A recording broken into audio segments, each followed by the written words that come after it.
দলের পঞ্চায়েত প্রধান উপপ্রধানকে ঘিরে বিক্ষোভ তৃণমূলেরই দুই পঞ্চায়েত সদস্যের। উঠছে হেনস্থার অভিযোগ।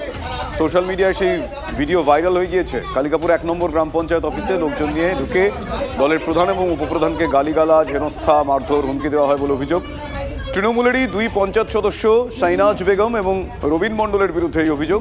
স্বনির্ভর গোষ্ঠীর কমিটি গঠনকে কেন্দ্র করেই দীর্ঘদিন ধরে একটা মতবিরোধ চলছিল পঞ্চায়েতে।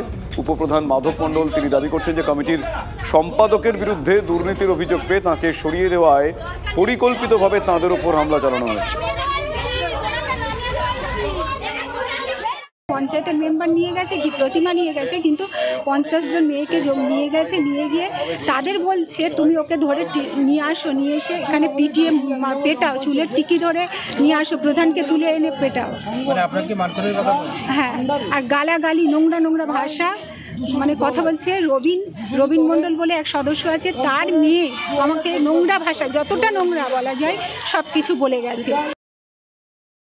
আমি এই বিষয়ে কোনো কথা বলবো না এই মুহূর্তে। আমি ঊর্ধ্বতন কর্তৃপক্ষকে জানিয়েছি, আমার নেতৃত্ববর্গ জানে।